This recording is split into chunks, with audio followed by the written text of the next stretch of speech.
Okay, welcome everyone. I'm Daniel MacArthur-Seal. I'm the Assistant Director at the British Institute. This is the first lecture of this year that I am hosting. We have Jeremy Walton. He's coming from the Max Planck Institute for the study of religious and ethnic diversity in Göttingen. He's trained as an anthropologist, which is something somewhat unusual for the Institute. And his work, however, is on a more familiar ground of cultural heritage, or this current project is on the more familiar ground of cultural heritage. Obviously the Institute has done a lot of work on cultural heritage in Turkey, but mostly focusing on the classical and prehistorical past, and this project is novel for us in that it focuses on Ottoman heritage in not just Turkey but the Balkans. Discussant is Deniz Avcı Hosanlı. You'll see her at the front after the lecture. Her master's was also in cultural heritage management at ODTÜ, and then she finished her PhD 2 years ago in architectural history at ODTÜ. She now works at Bilkent University in the Department of Interior Architecture, and her work is also her primary work is on the residential architectural heritage of the late Ottoman period in Ankara. So it's nice to bring these two people together who obviously have a clear overlap in their interests, and I'd like to welcome all of you. I'll pass it over to Jeremy, who will be talking for the next, well, let's see, 40 to 60 minutes. I'm going to be generous. I think that's... İyi akşamlar. Aslında Türkiye'deyken Türkçe'de bir sunum yapsam iyi olurdu. Fakat meslektaşlarıma dediğim gibi 6 senedir hiç Türkiye'ye gelmedim. Yalnız dün geldim ve bu yüzden büyük ihtimalle İngilizce daha müsaittir. Thank you for that kind introduction, Daniel. I do want to thank you and also our colleague who is not with us, unfortunately, but Leonidis Karastakis. Close enough. who he'll forgive me, I hope. Who initially extended an invitation that unfortunately I was not able to accept several years ago, but I've made good on it now. I'd like to thank Deniz for joining us generously as discussant, and a few caveats before I begin. First, I am a bit under the weather. I can assure you with a relative degree of certitude that this is not anything related to crowns or coronas or anything like that, though I did arrive from Croatia yesterday, which just has its first case announced. So I will try to not speak too liquidly, let's say. Secondly, as you'll see in a moment,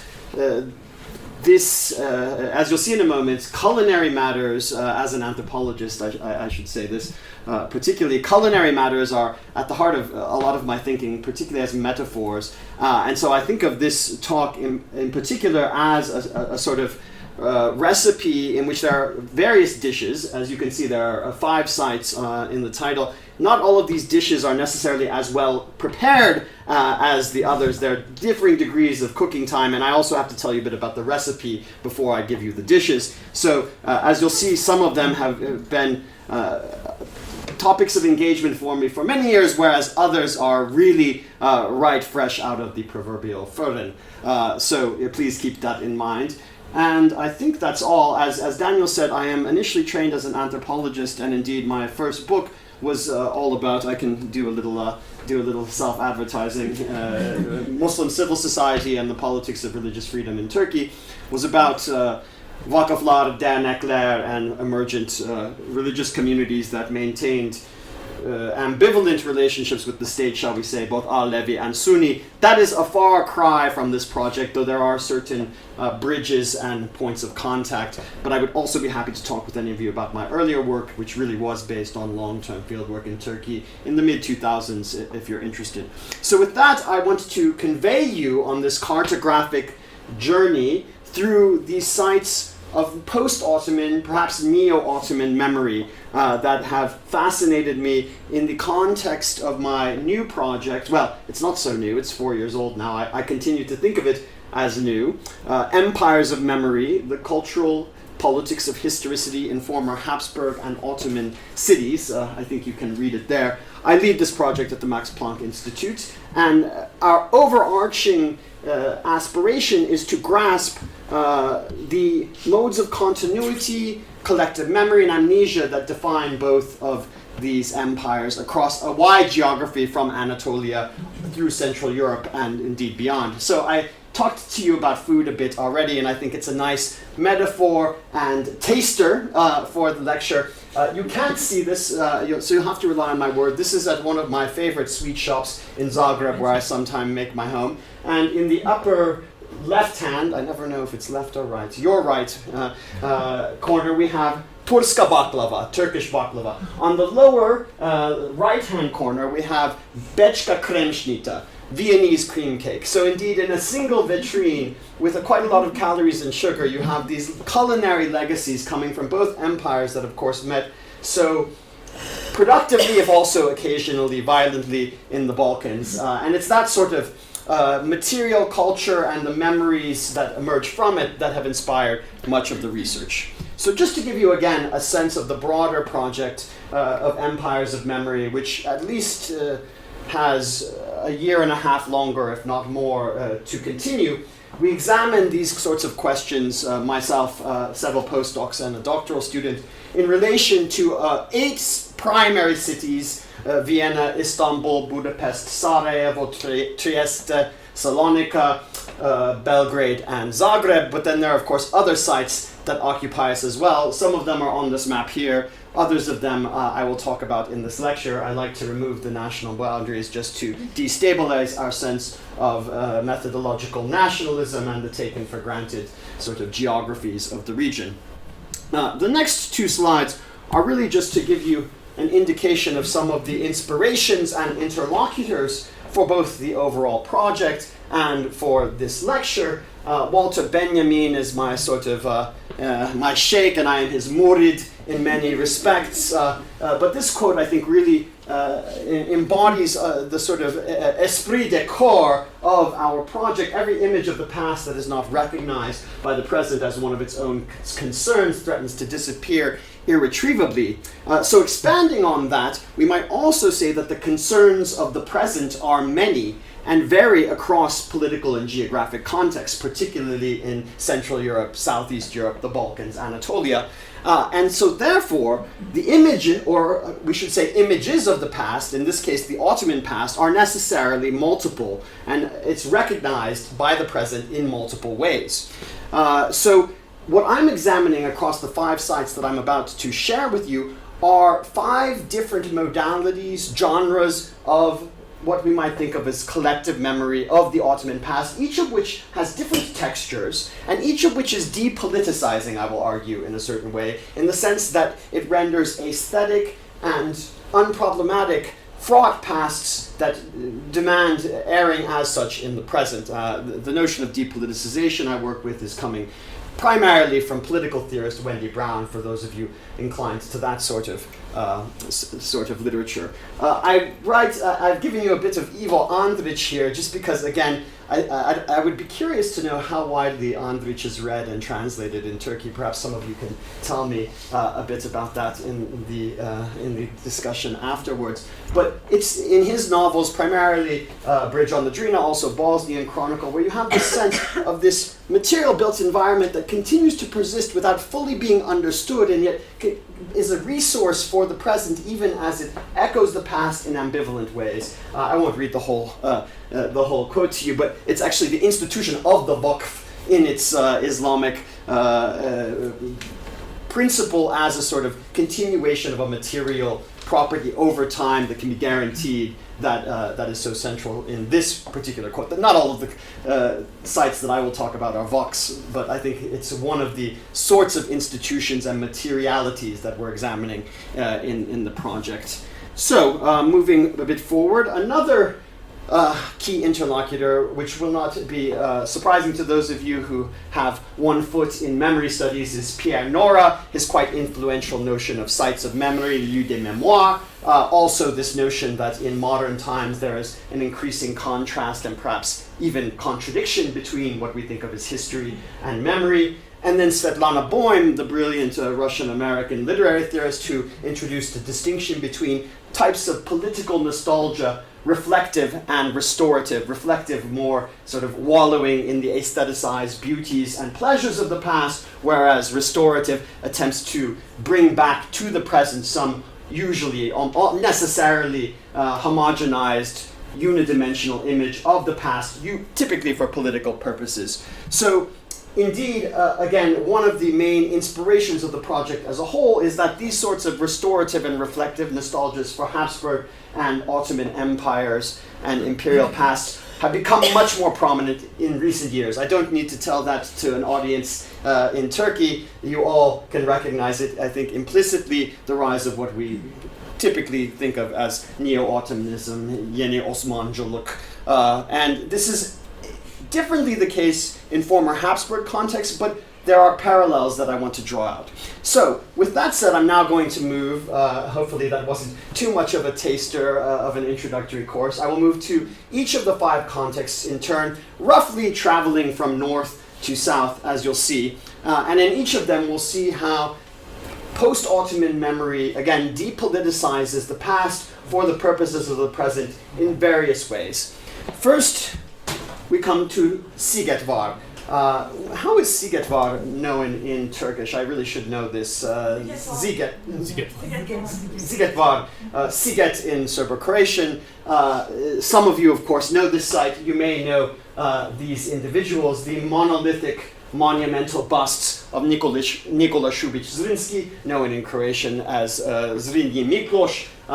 He was a Croat nobleman on the frontier in the 16th century, and of course Kanuni Suleiman the Magnificent, who they both died at the battle. Nikola Šubić Zrinski from wounds sustained while defending the fortress of Szigetvár. Suleiman was quite ailing at the time and passed away in that frontier region, though he was eventually, of course, buried here in Istanbul at please forgive me, I've been traveling too much. In Istanbul, where I was earlier this morning, at Süleymaniye Cami. He has a tomb here as well, interestingly. Both of these figures have multiple tombs, which is something that I find rather provocative. So, essentially the argument here is that the fraught, very complex, non-intuitive politics of that early modern Habsburg Ottoman frontier context has been summoned for it's monolithic both literally and metaphorically, a monolithic sort of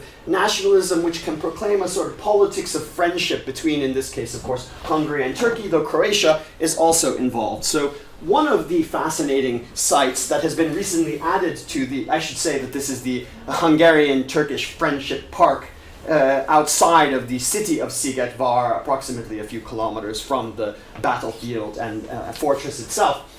What you have here is a recent addition to this park, in which you have commemorative plates in Hungarian, Turkish, and Croatian, marking the coming together of Erdogan was meant to attend, but he was a bit busy in the summer of 2016, you may recall. So instead, I believe it was Vesikan Kaynak who attended on his behalf, who came together at the Friendship Park to mark both the sort of shared spirit of nationalism of the 3 countries, and that itself is now taken as something that should be commemorated for future generations.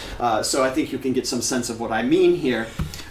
It's not difficult to find other aspects and elements of this at the Friendship Park. You have, of course, the iconic flags in an Iznik tile. You have photographs surrounding the monolithic monumental busts of Suleiman and Nikola Šubić-Zrinski, featuring photographs of Orban János Ader, the president of Hungary, and Erdogan, as well as various other high-level political figures. I didn't include all of them here.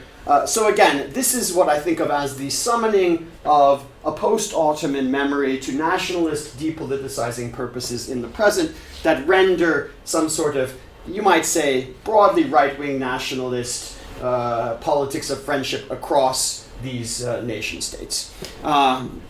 This slide is frankly not directly related, but I did want to include it because I find the final, well, Muhteşem Yüzyıl in general, and the final scene, which does take place in Szigetvár, for those of you who've seen it, quite remarkable. As you might remember, Halit Ergenç, right before his death, well, Süleyman's death, addresses his evlatlar and says something along the lines of Szigetvár yalnız bir kale değil, Szigetvár benim inancım, benim ümidim. Aslanlarım! Anyway, I will pause with my Halit Ergenç interpretation and imitation. But so just Szigetvár as a site of memory is something that I've written a bit about, and I think Deniz might tell a bit more about that in her comments. Next, moving a bit south, we come to Banja Luka, a site that I've done sporadic research in over the past year because it's a relatively local destination from Zagreb. As many of you may know, Banja Luka was a provincial seat in the Ottoman Empire as well as in the Habsburg Empire after the accession of Habsburg sovereignty over Bosnia-Herzegovina in 1878 and then final full political rule in 1909. Ferhadija Mosque, the largest of the 16 Ottoman-era mosques in Banja Luka, was destroyed in the war, as were all other 15 mosques. So you have three dates here: 1579, date of construction, not known who the architect was, a student of Mimar Sinan. This is a familiar phrase in these sorts of architectural histories, as you may know. 1993, the date of the destruction by Bosnian Serb paramilitary forces, and then finally 2016, the reconstruction, which I'll talk a bit more about here in a moment. Here I want to think about the sort of emergence of a post-Ottoman memory as a principle for silencing a narrative of political violence. So what do I mean by that? The conditions of the reconstruction of Banja Luka's Ferhadija Mosque, which incidentally Banja Luka is the capital city in the Republika Srpska, the semi-independent autonomous entity of Bosnian Serbs within Bosnia-Herzegovina, so the seat of political power for Bosnian Serbs. The condition of it being rebuilt with Turkish TIKA funding, as I'll mention in a moment, is that there not be any mention of the violence explicitly at the site that led to its destruction in the first instance.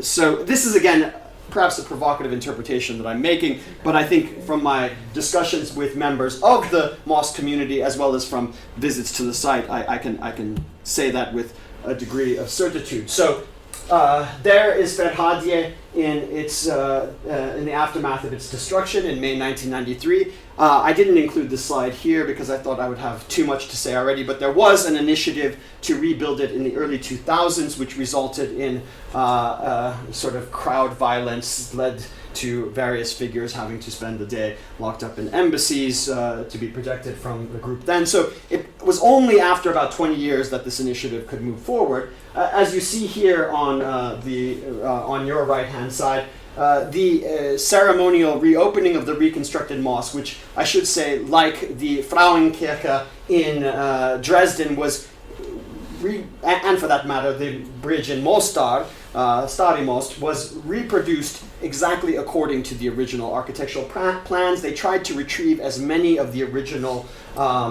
pieces of masonry which had been dumped in rivers and reservoirs nearby as possible. So it's meant to be exactly as though it had never been destroyed in the first place, right? Which allows a certain type of forgetting. of course. So in any event, Tika, you all, I'm going to assume, know what Tika is, so I won't go into that here. In this context, was the principal, if not sole donor, and there were many donors, but the largest amount was from Tika. Davutoglu, who was prime minister at the time, I think he must have been, attended the ceremonial reopening and Juma namaz. Next to him is the chief mufti of Bosnia, Mustafa Ceric. Is he still chief mufti? I don't think he is any longer, but anyhow, keeping all of these names, dates, and positions in a single sort of clear box is often difficult. And then you have Izzet Begovic, Bakir Izzet Begovic, the son of Alija Izzet Begovic, the Bosniak first president of post-Yugoslav Bosnia, who was president of the tripartite system. He was the Bosniak state leader at that time. So again, in a broader context, which I'm currently working on a draft of this paper, I think about sort of the contrasts and tensions between Ferhadija as a site of worship, and anyone who's been to a Juma namaz in Turkey could go to Ferhadija, and despite not knowing Bosnian, would have no difficulty following what's going on. It's entirely a sort of Hanafi Sunni, relatively sort of, I don't like the phrase because of its genealogy, but orthodox practice. The khutbeh are really not political at all. They're about moral fortitude and piety, and yet it's also a site of memory, but not a site of memory for the violence of the 1990s, a site of memory for the Ottoman mosque that was, and sadly wasn't for a little while, but now is again in a form that is exactly identical to that which was once in the past. So again, this is not a settled context. The second largest mosque in Banja Luka, the Arnaudia Jami, which I'm not sure what the origin of the name is, but it suggests Albanian, of course, as you'll recognize, is still being reconstructed, interestingly, with Vakıf Genel Müdürlüğü funding rather than Tika, and this is a fascinating sort of the institutional competition among Turkish state agencies abroad for the funding of reconstructions, something I probably should look more into. But just this past April, so almost a year ago, you had graffiti of swastikas, as well as sort of Serbian nationalist iconography, and then Turk Raus, misspelled Raus, but you have to get the SS in there.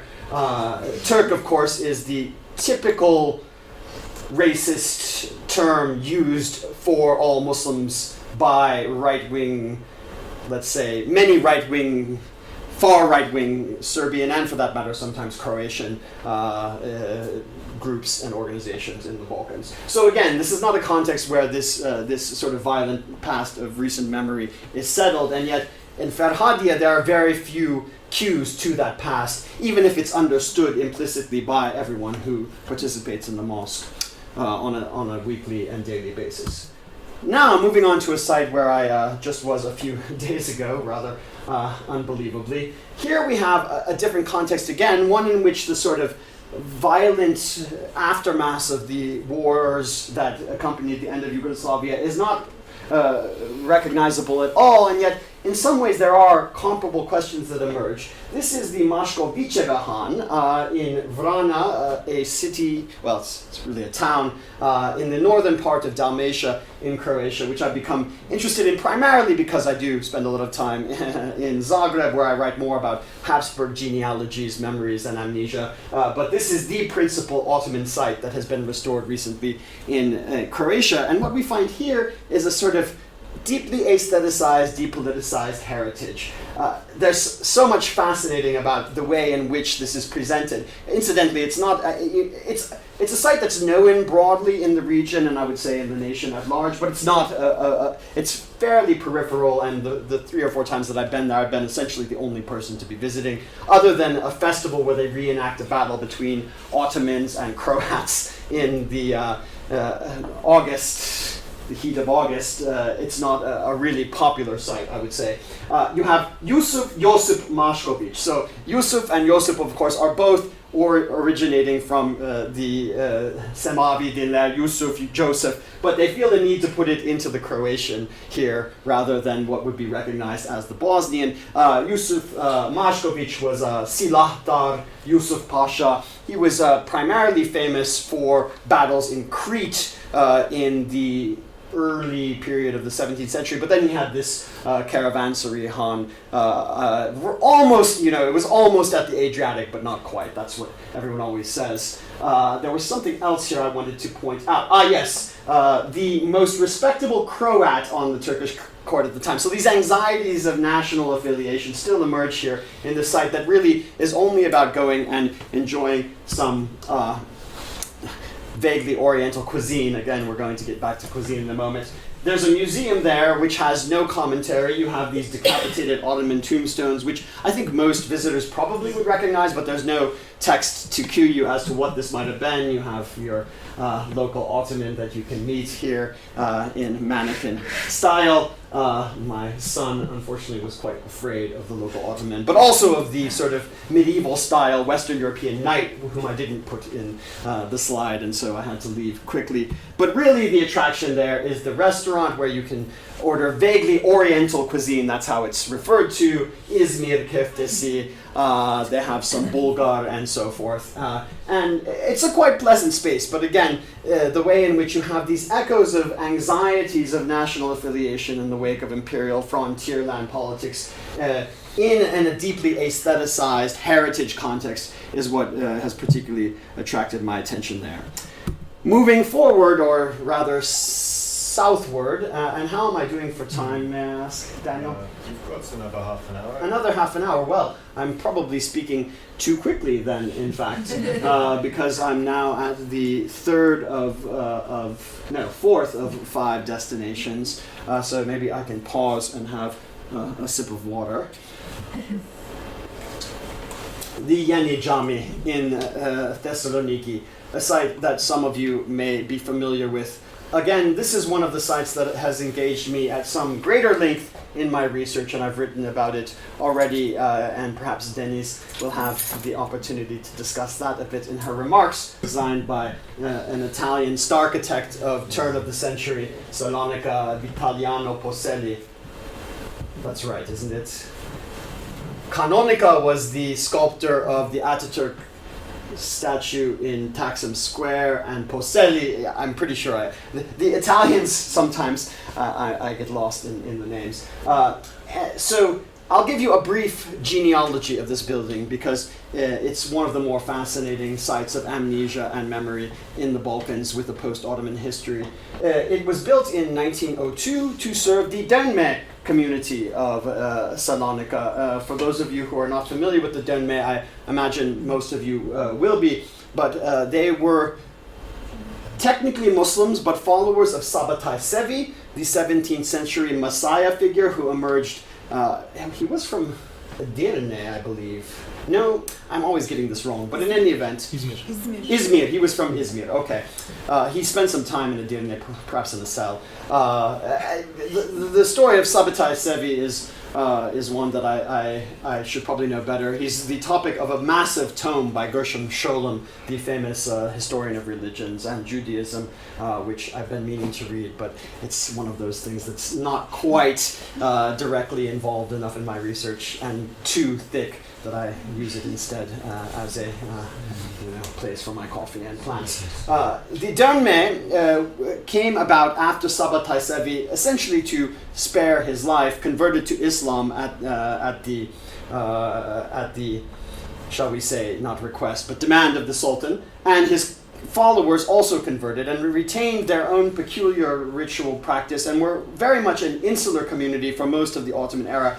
Their main again, this is not, as you probably can tell, I'm not a historian, I just dabble, but their main community was in Salonika. They were quite successful merchants. Most of them lived in the sort of, particularly after the mid-18th century, in the sort of new neighborhoods outside of the old city walls, Agia Triada as they're now known. And finally, in 1902, they decided to open a mosque, which really was a sort of coming out ceremony in some sense for the Dönme, to have a public recognizable site affiliated with them after having been such an insular community for much of their history. So, of course, it wasn't meant to be, in some sense.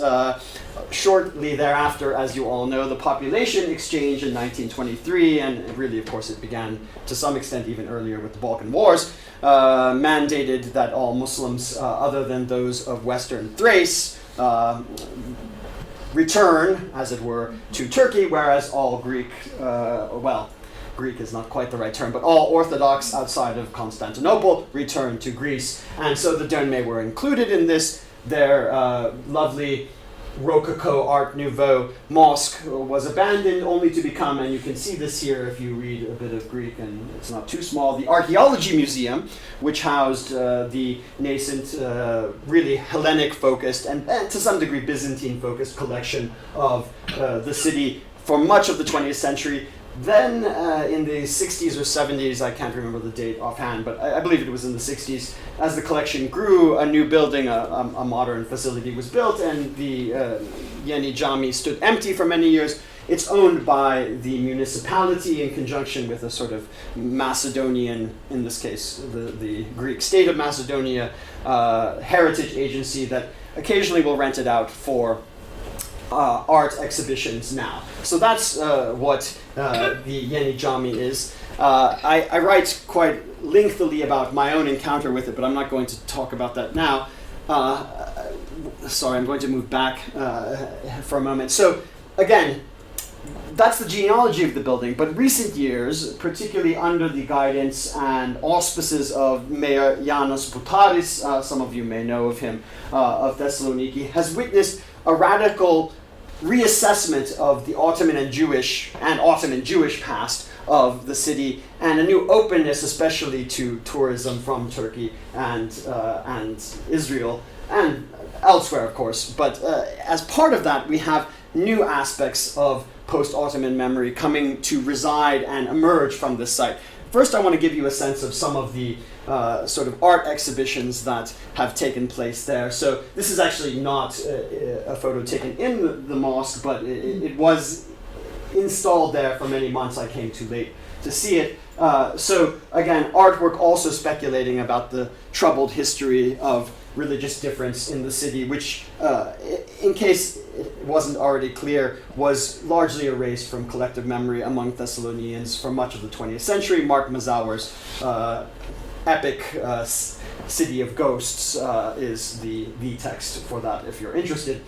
Now, it's of course important that an artist such as Lydia Dambasina, a French Greek visual artist, is taking up questions of what the abandoned marbles of Thessaloniki might have been, Jewish or Muslim. But at the same time, there's an implicit erasure there. Where do the Dönme fit in to this story? So that's a question that was even more evident in 2014, I believe. I should have it written down. 2013, when, for the first time in 90 years, namaz was performed in the Yeni Jami Archaeology Museum. Now, was namaz ever performed in the first place in the Yeni Jami? That is not clear. If there's any experts on Dönme ritual practice in the room, perhaps you can clarify. But certainly it wouldn't have looked like Hanafi Sunni prayer, collective prayer, at that point. But nonetheless, and this also involves the sort of borderland politics of Trakia, under the auspices of Boutaris, a group of Turkish-Greek students from Gümülcine, I think that's right, Komotini, I think that's right, were invited to come to the mosque and to perform namaz there as part of respecting and recognizing their heritage. I don't think I need to belabor the irony here too much, other than to say that the discourse of sort of regnant multiculturalism and tolerance, sadly in this case, faces a very difficult and minoritarian history that really has very few people left to tell it at all. So, finally, and maybe we'll have more time for discussion than I intended because I seem to be speaking perhaps at a rate that is unwelcome in its pace. We're going to go to Dolmabahçe, and I have to now give you yet another caveat. Dolmabahçe is a site that I want to write about, but all of this is based merely on my quick run through yesterday. As I mentioned in Turkish at the beginning, I haven't been to Turkey in 6 years, and so I'm still sort of thinking through this. What I find fascinating about Dolmabahçe, which is of course what other historians have also found, historians, not myself, but historians have found fascinating, is the way in which a sort of gesture to European modernization in the Tanzimat era is sort of configured vis-a-vis simultaneously a sort of spatial and aesthetic rendering of Islam and the Ottoman dynasty. So that, and of course that's true also in some of the other palaces along the Bosphorus. None of this is particularly new or interesting, but I think it will be a productive site for me to think a bit more about, and I welcome your assistance in that. For the moment, I just want to give you a few impressions as to what this sort of Ottoman Baroque, with its sort of post-Ottoman memory as imperial grandeur that can compete with something like the Hofburg in Vienna or Sanssouci in Potsdam, what this might mean. Really two observations, I suppose. First, one of the more fascinating aspects of Dolmabahçe is the collection, and I didn't even manage to go to the painting gallery yesterday. These are all just reflections based on the paintings that are in the Selamlık, the historicist 19th century painting, which, as art historians writing primarily about other parts of Europe have argued, are crucial to the emergence of a sort of national consciousness, a secular consciousness in this time. You find the identical sort of aesthetic cues in these paintings in Dolmabahçe. So here you have Stanislaw Chlebowski. Sounds like it might be Celebi rendered in Polish, but probably not. A depiction of the siege of Vienna. I didn't catch whether it's probably meant to be the second siege, as that tends to be more common. This could almost be taken directly from the work of, say, Johann Peter Kraft, who is a historicist, German-Austrian painter at the time, who's depicting things like the Battle of Szigetvár, to return to that context. You have other artists represented in the halls of Dolmabahçe, Fausto Zonaro, Edouard Charles Armand Dumarc, who has a historicist image of Napoleon. There can't be anything more historicist than this painting of a sort of Napoleonic battle. That is the sort of archetype, right? You have someone named George Washington with an S at the end of George, which I found a peculiar coincidence. And then perhaps most interestingly of all, you have Caliph Abdulmejid represented in a somewhat different way. That he doesn't depict battle scenes and military panoramas in the way of these other painters. It's more this sort of the one image I didn't include it here that struck me there is a sort of a boat along one of the Yala or probably Koshk on the Bosphorus, and you have some women sort of either entering or exiting it. But so this interest in establishing for the Ottoman Empire, both at the time and perhaps also today, a sort of historicist understanding of national sort of continuity and coherence through artwork is something that I find particularly interesting in Dolmabahçe. Secondly, a topic that I'm always quite fascinated by. This is a horrible image, I realize, and you'll have to forgive me because this is all from yesterday. This is a commemorative, I don't even actually know what this object is, some sort of plaque, I suppose, of the Triple Alliance of World War I. The Habsburg, German, Ottoman, Bulgaria also came into play, of course, but you have there Wilhelm II,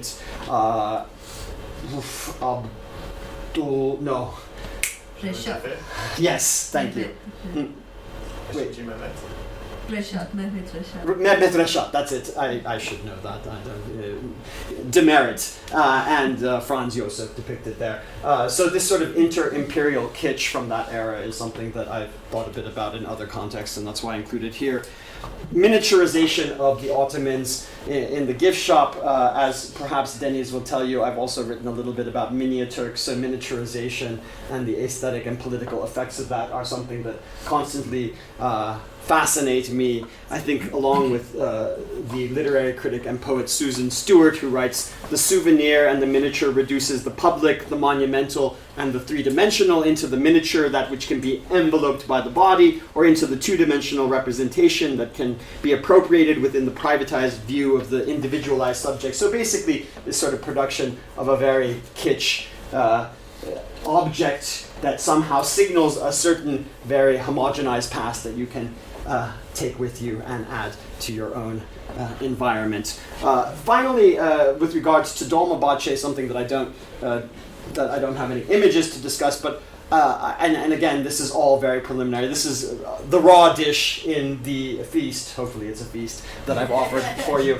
The çiğ köfte, as it were, is the way in which Abdülhamid is presented in Dolmabahçe is something that I am quite interested in.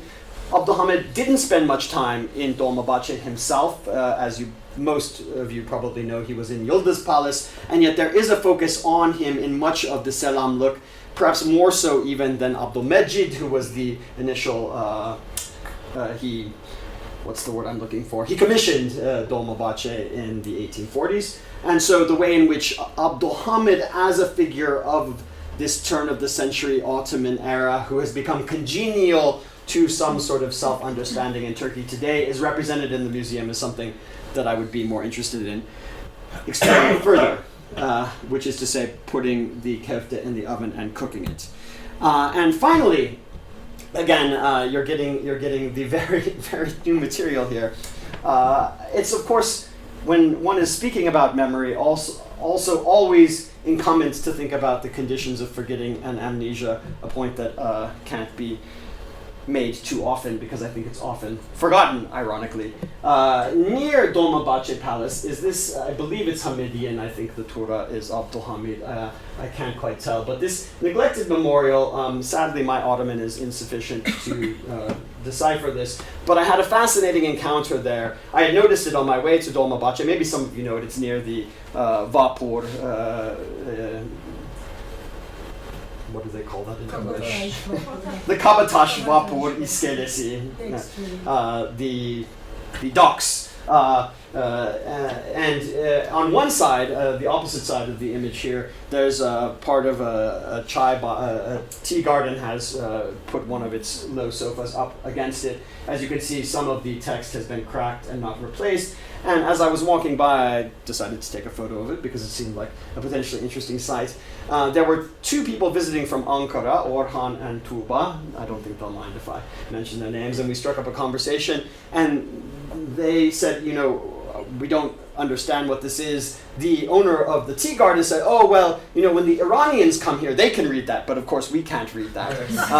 But the Iranians, they can make it out. And this is the sort of thing that, in fact, is more characteristic of a kind of anthropology written in the late 90s and early 2000s by the likes of Yael Navarro-Yashin, Esra Özürek, these sorts of titanic figures in anthropology of Turkey who point out how the project of sort of national community construction in Turkey rendered illegible, literally, much of what might have been considered patrimony and heritage. And yet you still find this sort of thing. It's interesting, too, that the man at the tea garden said that the Iranians could read it. I would have maybe expected that he would say that the Arabs could read it, because presumably they could, but he didn't say that. And then we struck up a conversation, and I told them that I thought this was the Tura of Sultan Abdülhamid, and they said, well, you know, I don't understand how you might know that.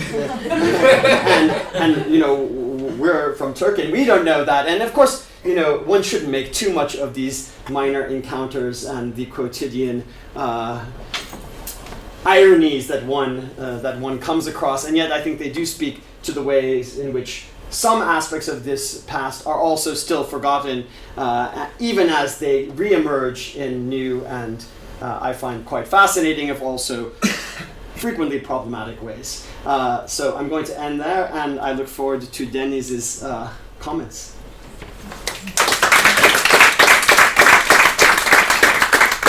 Should we sit here? Yeah, please. I can turn off the slide, or you might want to go back to the slides, but it's not in your face. I might want to go back to them, so maybe as long as it's not blanking. So I was told I had under 5 minutes, right? 5. It will be more like 10 minutes if it's okay. So thank you for this interesting and insightful presentation on the places of memory with a Neo-Ottoman context. The examples made me question a lot of things and the approach to the Ottoman heritage abroad and here in Turkey.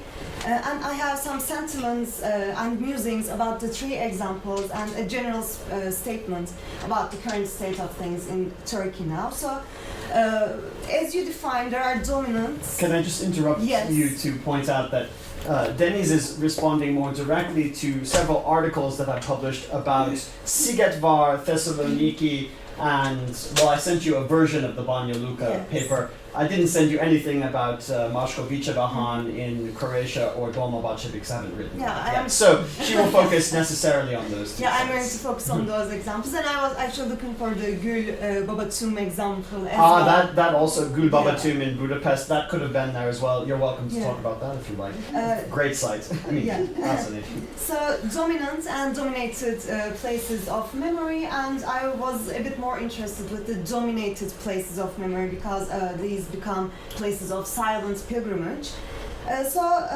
These are especially significant because the dominated places of memory are loaded with sentimental meanings of self-identification and belonging of certain religious communities and nations which are forced off that land. But they still feel a certain kind of attachment to those lands, and I was especially touched with the reconstruction of the Ferhadija Mosque, which stands as the witness of the violence suffered by the Muslims there. So even though a certain kind of peace was established afterwards, like the reconstruction attempts of 2001, and which came to a halt, by the way, because the hatred was kindled again towards local Muslims there, and the reconstruction was postponed to 2016, and then the mosque was converted, the building was converted back to its original state, like nothing happened there, and there were very few reminders of the violence that it witnessed. So I understand that the removal of the mosque from the site would be a reversal of the physical destruction as well as the erasure of that memory of violence. However, the reconstruction of it without any reminders of its violent past and the 23 years of absence, would this not be another way of collective forgetfulness? And I was especially touched when you described your visit there during the Friday prayer, and you tried to talk to the worshippers there to hear about their opinions about the things that happened, but they were reluctant to answer, and they were actually afraid to answer these kinds of questions. So we actually see the beginnings of a collective forgetfulness. So even though now I understand that the site becomes a dominant site of memory because now it has Neo-Ottoman context again, but I still felt that it actually still had the dominated site of memory because of it's still a site of silent pilgrimage. So one of my questions is this a deliberate political move established by the mutual understanding of 2 countries? Because Turkey, and especially the TİKA organization, financially contributed to its reconstruction? Or was the intention simply the reconstruction for the sake of conservation of that architectural cultural heritage of the Ottoman site without any deliberate erasure of the violent memory happening?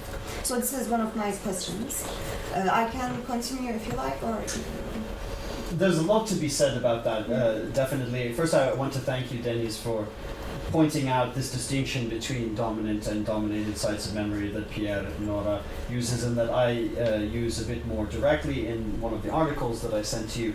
It's a distinction that I'm not entirely comfortable with myself because it does seem a bit too binary, perhaps. But nonetheless, I think it's helpful to think through some of the relationships between present logics and past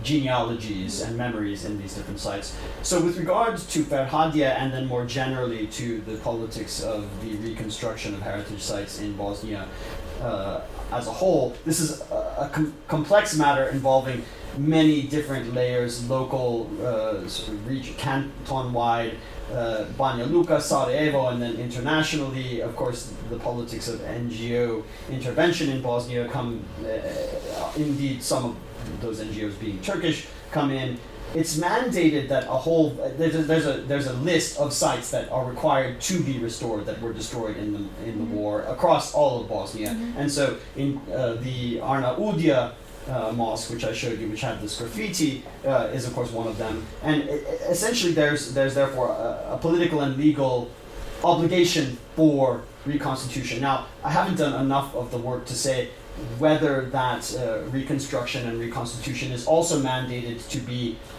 as in the original. Certainly with Mostar that was the case, certainly in Ferhadija that was the case, that seems to be the case, but I don't know if that's actually legally the case.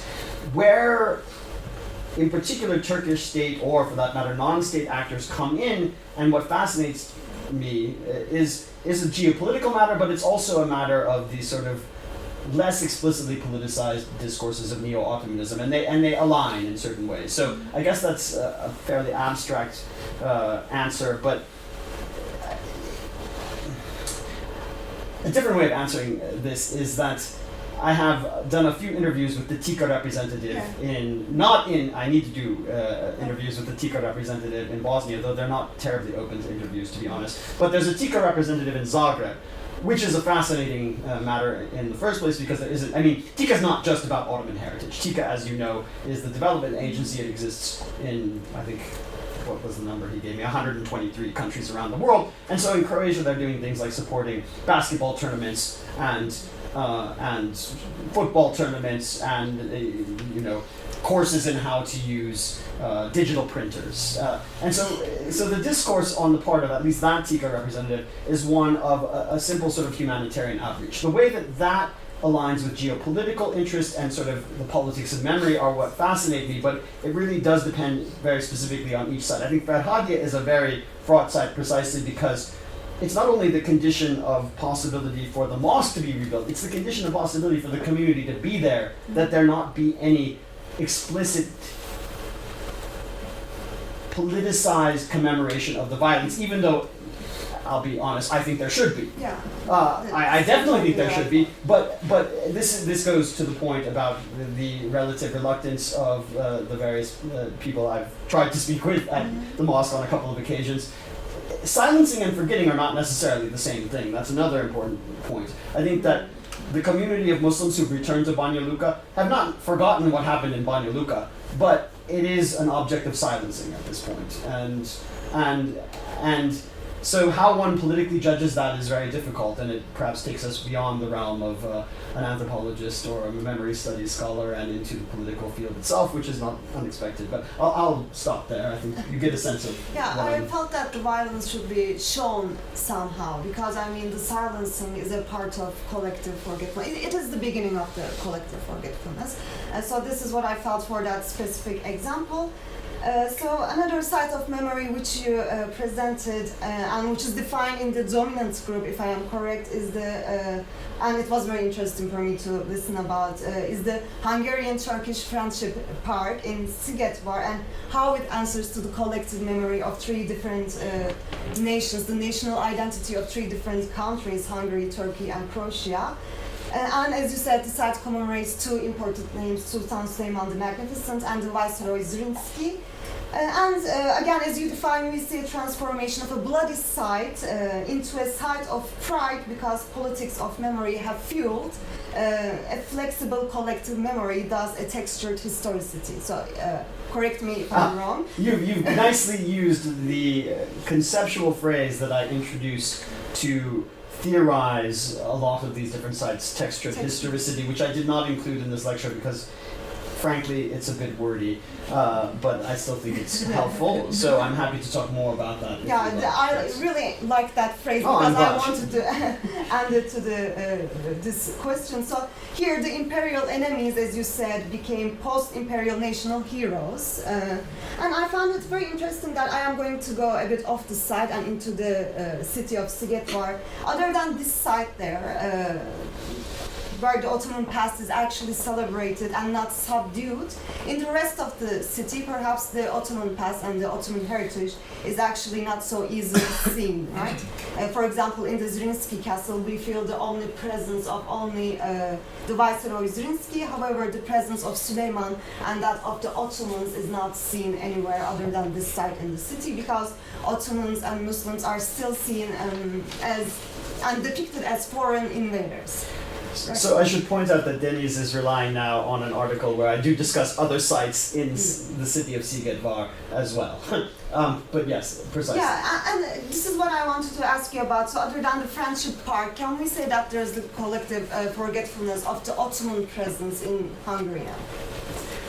I don't know if I'd want to speak to Hungary as a whole, and I think, again, this is never settled, right? So in recent years, I think, and there's a geopolitical aspect to this, though it goes back in interesting ways to Turanianism as well, a sort of notion of shared Central Asian ethno-national origins.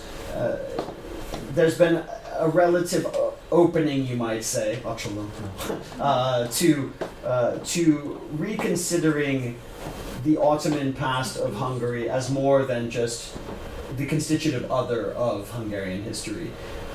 That said, I think still there are only certain genres of memory in which this can occur. So in that broader article, I talk about the heritagization of the Ottoman past in what's called the Turkish House Museum, which again was co-funded by Turkey. So I suppose it can't be said often enough that often in these heritage sites there is direct financial aid coming from Turkish state agencies to promote certain images of the past in the present. But there it's simply the sort of rendering of what, well, it certainly doesn't look like an Ottoman house would have looked like, but it's some simulacrum thereof, right? And then you have things like a church, which was once a mosque and is only identifiable as such if you can recognize the pattern of the windows. It was I can't remember the name of the mosque now, but church is St. Rokos, the mosque was Ali Pasha, I think, probably Ali Pasha. And then you have, in the castle, you have the former Süleyman Mosque, which has had the minaret decapitated. So another famous decapitated minaret is in the city of Eger in the north, which is the northernmost sort of Ottoman monument, if you will. So again, I don't think this is a settled matter. I think Szigetvár, what fascinates me about Szigetvár is that even within it's a provincial small city, in the the Hungarian-Turkish Friendship Park, you have the emergence of this collective memory of celebration and equality among nationalized imperial heroes in the town, and that's what you're pointing to. And so, it literally is outside of the town. It can't exist perhaps in the primary commemorative space, though that said, for I guess it was the 450th celebrations in 2016, which were commemorated by the representatives of Croatia, Hungary, and Turkey. You did have that castle become the site of a sort of shared discourse of Croats, Hungarians, and Turks. Generally, however, that's not available there. That's only available in the Friendship Park. Perhaps a safely caged space, and not in the rest. Quarantined to some extent. Sanitized or quarantined, yeah. And I want to talk about the other example, if it's okay. So maybe another example to the silence, or once silence but no longer silence, Ottoman places, I thought was the new mosque in Thessaloniki, and which was originally, as you said, built as a space of congregational worship of Ottomans, the community, and by the way, which has little to no impact on the current Neo-Ottomanism claims of Turkey now. So and that's basically the point of all of that. And so after the First World War, with the exchange of the Turkish and the Greek or Rum populations, most of the community had left, and understandably, because of the national ideologies, they did not want to see the mosque there, and it was converted into the archaeological museum in 1925.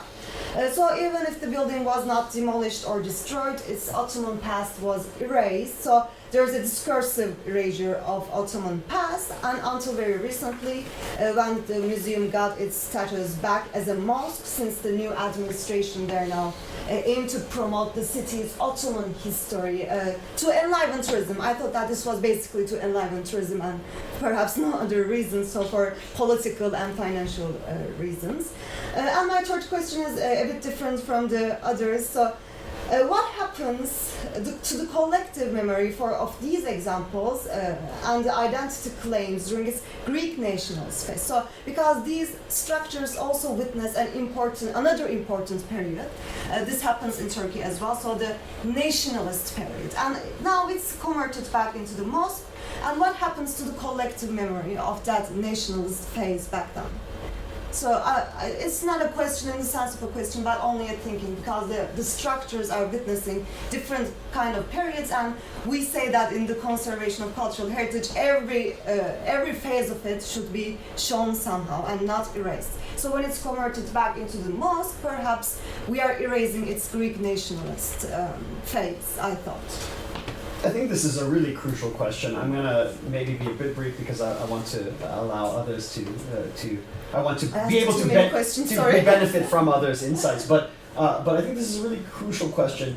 A few points on it. First, I'm glad that you pointed out the distinction between material erasure and discursive erasure, because indeed a place like Ferhadija versus Yeni Cami are quite distinct. One was materially erased, and the other was only discursively erased. That said, with Ferhadija, it returned materially, so there's an interaction between the material and the discursive erasure and articulation, but we should keep those distinct because they do have different temporalities and different effects. That said, I have two different answers to your question. The first is a more sort of autobiographical one. I've visited the site of the new mosque on occasions over the last 15 years. When I first went there were no signs to it. It was the only way that you could find it was to know, well, I mean, you could come across it, but if you were seeking it out, you needed to know that it was going to be on the Archaeology Museum Street, because it used to be the Archaeology Museum. Now there are signs to it that mark it as the Yeni Cami or Yeni Cami. And this is largely, I think, due to the initiatives of Mayor Butares, who has been very adamant about resurrecting Salonika as this Ottoman port city of diversity. His antagonist in this, typically, and Thessaloniki is also a crucible for a lot of very right-wing nationalist Greek sentiment, but one of the key antagonists has been Bishop Antimos.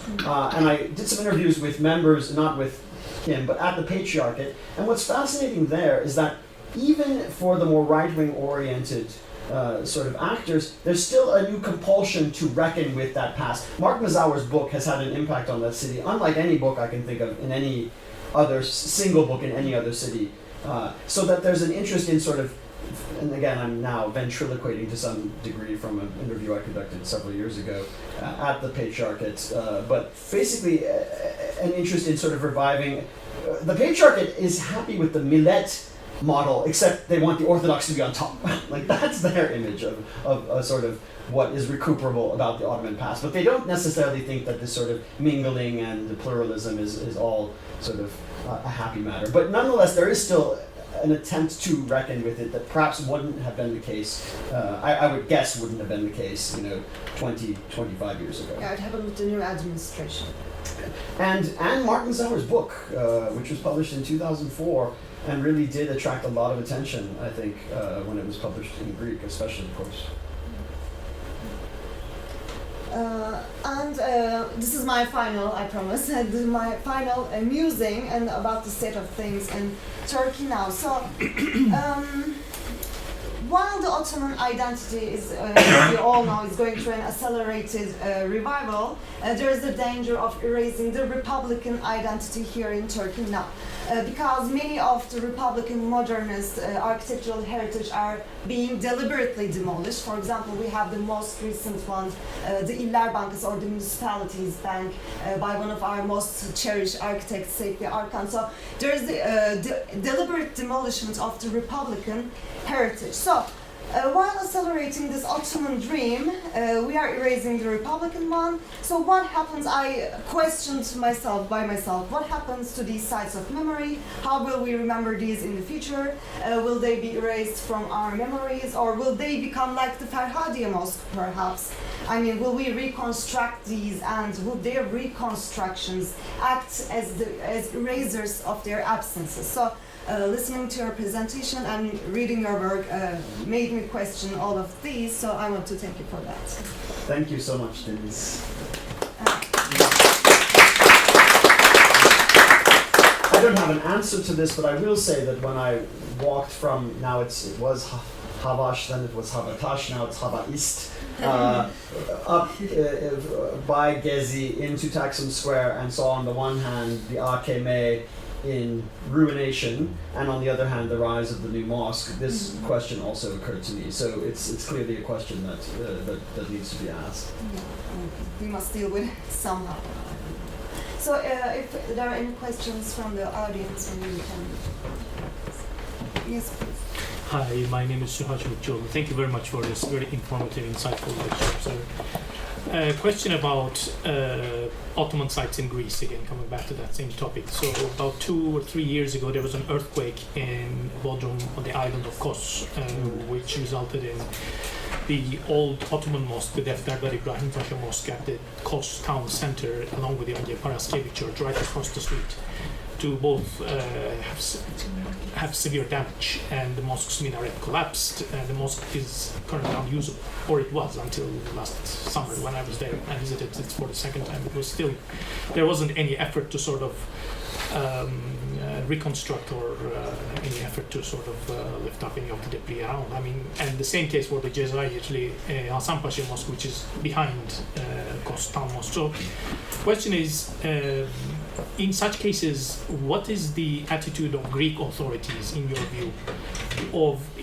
sites which are or were in use until recently, but somehow became unusable because of an event or because of something else? And would TİKA in Turkey be able to invest in this kind of reconstruction effort, and what would the Greek authorities say to that if they did? Oh, that's a very good question. I don't know. There's several questions in one. I don't know that I have a concise or precise answer to it. I think what you're pointing to perhaps is the unique, perhaps peculiarity of Thessaloniki and to some extent Western Thrace. I mean, Western Thrace is a different context for a variety of reasons, as you know.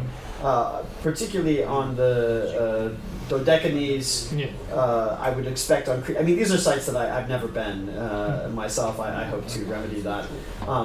But in places where the kind of politics of Ottoman multiculturalism has not had advocates such as Butares, I would expect that there would, at the minimum, be preferential treatment for damaged churches. As far as TİKA's ability to intervene, well, the headlines suggest to me that that's much less likely in Greece than in a lot of other places. But that's merely my impression. What's interesting, though, of course, tracing a variety of these sites across the Balkans is how clear TİKA's influence is, not only in places like Bosnia where one might expect it, but in Belgrade, there's a very interesting, there's the, I just struggle to keep all of the sites' names. There's Bayraklı Cami in Dorçol, but the Turbe in Kale Megdan is Silahtar Ali Pasha? Perhaps. In any event, TİKA restored that, but then as part of the sort of process, they were also persuaded, apparently, I was told this by a heritage activist in Belgrade, to also restore an Art Nouveau staircase that required restoration. So essentially there's a sort of bargaining going on for the investment of funds for restoration projects, some of which might be Ottoman, others of which are not. Whereas in Greece, given the fraud politics of Turkish-Greece relations, that's just not evident at all. So instead, you have to have something like Mayor Butares essentially shepherding those projects. Okay, thank you. Any other questions from the audience? You must have asked all of them. Have I exhausted Sorry. you? No. You Have see, we now you exhausted ask you? all of the questions. You said you also did some work at Bulvarı. I did. I can give you. Yeah, I've never been the there. article. My sole memory of that is driving past with my science teacher on the way from Vienna to Istanbul. We were driving, and he pointed it out, and he said, "Someday we should go and play saz and pay our respects to Bulvarı," but we haven't done that. So I'm curious what you learned. Well, you give me the opportunity to reflect on this article from 2016, which draws together 3 sites: Gülbaba, Yeni Cami, and Miniatürk.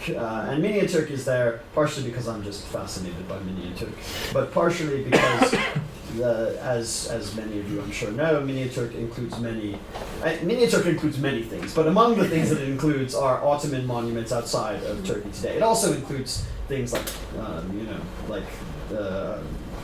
the Al-Aqsa Mosque. So it's not, anything that might have once been in an Ottoman or Seljuk territory is more or less fair game as far as I can tell. But anyway, I'm digressing. But the argument vis-a-vis Gülbaba, Alex and I know each other, so I can tell you more about this in person later. But the argument that I make there is essentially parallel to the one about Yeni Cami, which is that the politics of restoration, and again, I don't know if it's TIKA there, but it was a Turkish state agency, a very different politics than in Bosnia, where it really is mediated, I think, by a sort of common sensibility and a politics of friendship between Orban and Erdogan and between the AKP and Fidesz. But in any event, the material that I write about the most in the article, and that I think is perhaps the most interesting, is the Ziyaretçi Defteri, the visitor's log, which includes a lot, it includes a variety of text, most of it in Turkish, some of it in various other languages, not much in Hungarian, but a lot of it is about Büyük Türkiye. Now, Gülbaba, of course, was a Bektashi, and so the sort of Sunni image of Büyük Türkiye that is mentioned there is again, and again, I don't want to give too much agency, as it were, to a visitor's log, but nonetheless, it is this sort of summoning of something that seems to speak very clearly to a homogenized and hegemonic image of a sort of nationalist glory in the present that erases difference in the past. And that's what happens in a very different way in Yeni Cami, but not in a nationalist way so much as in a multiculturalist way. So that's where the parallel is, I think.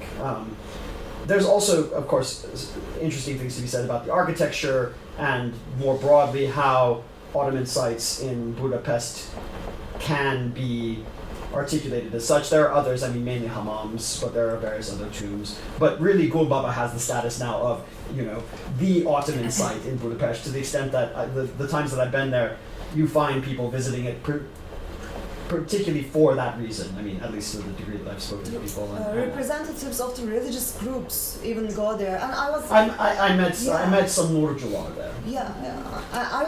I said, well, this is a Bektashi tomb, right? Also, there's an example that my Alevi saz teacher from Tunceli, who lives in Vienna, wanted for us to go there and play saz at the tomb. So. Well, that's if you do, let me know and I'll meet you there. Okay. Any other questions? Okay, I have a question, which is, now you're moving your research into Turkey and looking at maybe if you're thinking of expanding the number of sites, what I was wondering, your project is on post-Ottoman memory, and I guess it's mostly focusing, your sites are mostly focusing and post-Habsburg, but that's the talk I give in Vienna, I guess. Okay. So. Well, I'm wondering if there's a comparison to be made, or what might come out of a comparison to Christian sites in Turkey that have got a kind of international affiliation. So there was this Bulgarian church in Istanbul. Did I mention this to you? Because that is what I'm doing research on in Istanbul. Yeah, I would be. So, in fact, because it floated down the Danube from Vienna, it's perfect for this sort of Habsburg Ottoman story that one might tell. sorry, I'm interrupting you, but indeed this is on my... See when the role is reversed, I mean, obviously there is a disparity in terms of power between Turkey and these smaller Balkan countries when it comes to, you know, restoration projects and that kind of thing, and the money that they spend abroad, probably. But I would be interested to see a kind of counter-example from how Turkey reacts to these kind of international partnerships when they're taking place for restoration purposes inside the borders. Probably the better example for that, I would guess, would be BIAA. It's the monastery in Yetimhane, right? So Yetimhane in Büyükada, and the school is in Hebeli. The school is in Hebeli, okay. Yeah. Because that clearly has incited some of these anxieties. But I will thank you for this question, because it's perfectly tailored for me to discuss what ultimately all of this will amount to. I'm hoping, and I think, you know, given my good fortune, and I have to be ever thankful to the luxuries of being able to conduct research of this sort. It's definitely a privilege to write a broader book that will examine the continuities, contrasts, points of contact, and differentiation among Habsburg and Ottoman and Habsburg-Ottoman.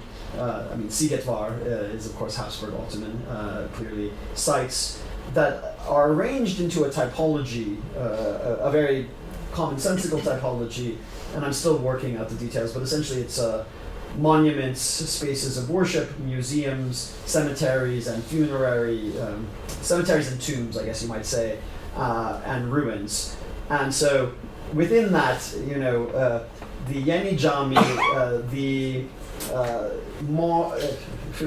sorry, that's a Freudian slip, which is appropriate because, well, no, it's not in Vienna, it's in Trieste. The synagogue of the Triestine Jewish community and the Demir Kilisesi in Balat will be sort of the three sites that will be in that chapter, I think. So, whether I'll have the opportunity to answer the sort of question that you asked, Daniel, I'm not sure, but that gives you a sense of perhaps a broader palette of research interests that has yet to emerge. Any other questions? We have a synagogue in Ankara as well, in the Jewish neighborhood, just below the Stedal, and it's closed Just for below the the rest Citadel. of the year, and it's only open once, Right. one day in a year, which is, I think, January 13th, but I'm not sure if you know. Yeah, it's open only for the memorial of Holocaust. Yeah, January 13th. No, 20 something. 20? I thought, okay, so it's only open one day, and other than that day, the building is surrounded by like railings and high walls. So, what can be done to convert it back to it can be open throughout the year, right? So there's again a collective forgetfulness of that neighborhood, and the neighborhood is mostly abandoned as well.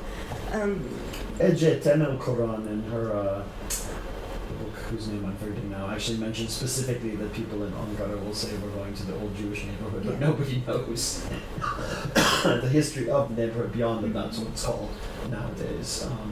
I mean, there's a demographic question, of course, as well, but I don't have a good answer to this. Actually, I can answer somehow, because I used to work in a Jewish institute. We visit there once, and the police has been escorting with us. They told me there is no enough Jewish population in Ankara, so even Han, he is from Istanbul. He just visited Ankara for the memorial of Holocaust. So they told me it's not safe. Could we keep it open? We need to hire some security guards, and we need to pay. There is a security guard. Yeah, always there are some, but they told me it's not safe. There can be other violent attacks. That's why they keep it open. I think the Great Synagogue in Edirne that's recently restored and opened, so this will be an example, but I think it's in the Citadel area, but much more protected area than the neighborhood in probably. But it will be an example how to revive the synagogue in Ankara. Actually, the site was very lively during 2010 and afterwards, and I visited there very recently. And like most of the Why? For general like research, so the neighborhood is like collapsing on the core. I mean, the surroundings of the neighborhood is now abandoned, and all of the residential buildings there are demolished and left to demolish by its own means. And they are like going to the core. Only the buildings at the core are available to use, and it's in a very bad condition. So, like you said, maybe the example in Edirne can be a start of a new project. It's interesting to compare to Thessaloniki as well. In addition to the new mosque, I did several interviews with the Jewish community there, who, of course, there are other synagogues in, there are synagogues for the non-Dönme Jewish communities, both Ottoman era and still contemporary, though it's a fairly small community, but they're very securitized, and as you may know, you still have really horrible defacement of the Holocaust memorial there. Recently, there was a plaque put up to acknowledge the former Jewish cemetery, which is now the site of Aristotle University, and that was defaced. So, whereas of course the Yeni Jami is not understood as a Jewish site, although that again is not necessarily settled, right? But at the moment, it's not understood primarily as a Jewish site, and it's also not a site of active communal practice, and it's not so there would be no point in securitizing it in the same way. Thanks everyone for the discussion, and thanks again to the speakers, to the speaker Jeremy and to the discussion.